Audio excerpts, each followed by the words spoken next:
मार्गदर्शन क्लासेस की तरफ से मेरे प्रिय भाइयों बहनों तथा छात्र छात्राओं क्लास 10th के केमिस्ट्री का टॉपिक अम्ल क्षार और लवण का हैंड रिटन नोट्स आप सभी लोग के सामने प्रस्तुत किया जा रहा है।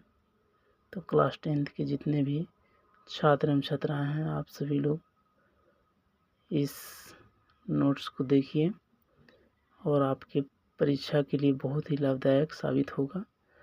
जो अम्ल क्षार और लवण टॉपिक्स का हर बिंदु पे फोकस किया गया है और सभी बिंदु को लगभग कवर कर लिया गया है।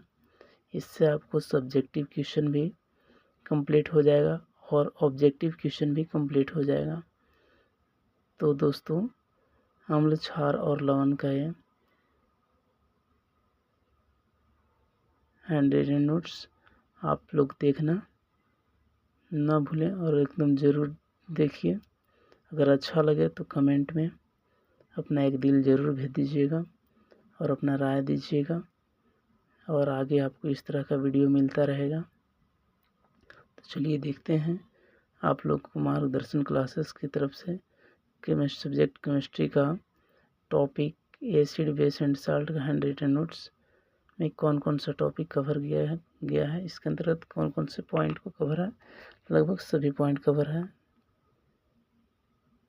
थोड़ा लाइट का प्रॉब्लम है, इसके लिए आप लोग से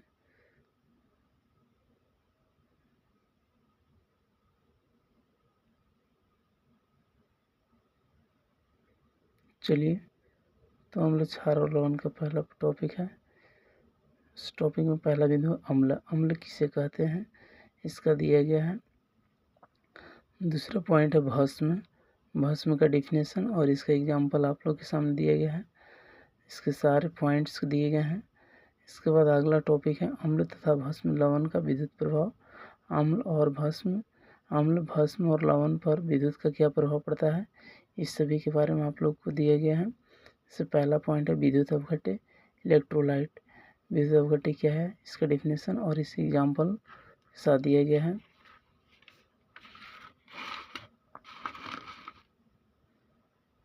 दूसरा है आगे पॉइंट है विद्युत अपघट्य विद्युत अनअपघट्य नॉन इलेक्ट्रोलाइट। इसका डिफिनेशन प्लस एग्जाम्पल दिया गया है। इसका नोट्स में इम्पोर्टेंट पॉइंट्स को दिया गया है। इसके बाद आगे है पॉइंट आयतन। आयनन की क्रिया आयोनिसेशन आयनन की क्रिया। हाँ, आगे है आयनन क्रिया का मुख्य बिंदु। इसके बाद और अम्ल हमेशा अम्लीय नहीं होता है, क्यों, इससे संबंधित मुख्य बिंदु दिया गया है। उदासीनीकरण अभिक्रिया का एग्जाम्पल और इसका डिफिनेशन दिया गया है।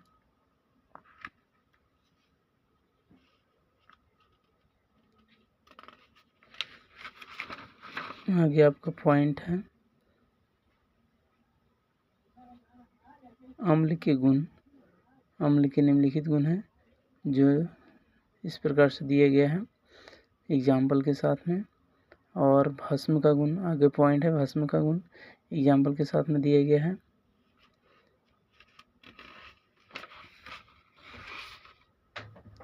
अगला पॉइंट है अम्ल और भस्म के गुण का कुछ नोट्स में दिया गया है, इसको देखना ना भूलें। आगे धातुओं की सक्रियता श्रेणी। अगला पॉइंट है धातुओं की सक्रियता श्रेणी।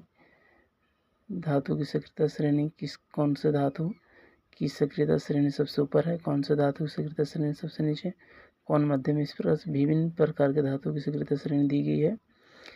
इसके बाद अम्ल तथा भस्म की पावर यानी शक्ति। अम्ल तथा भस्म की शक्ति। अम्ल तथा भस्म की शक्ति, इसमें प्रबल अम्ल दिया गया है और प्रबल अम्ल का एग्जाम्पल भी दिया गया है। इसके बाद दूसरा पॉइंट है दुर्बल अम्ल। दुर्बल अम्ल क्या है, प्रबल अम्ल क्या है। इसके बाद आगे है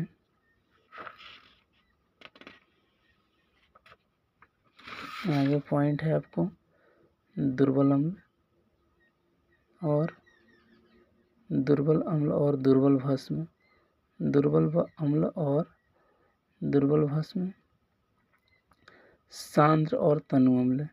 सांद्र और तनु अम्ल क्या है, ये दोनों का डेफिनेशन और एग्जाम्पल दिया गया है। अब आ गया प्रबल और दुर्बल भस्म।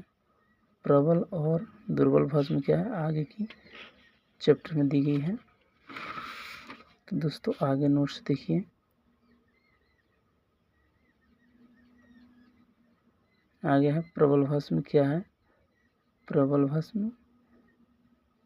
भस्म का डेफिनेशन, उसका एग्जाम्पल दिया गया है। इसके बाद दुर्बल भस्म और दुर्बल क्षार, दुर्बल भस्म और दुर्बल क्षार का डेफिनेशन और इसका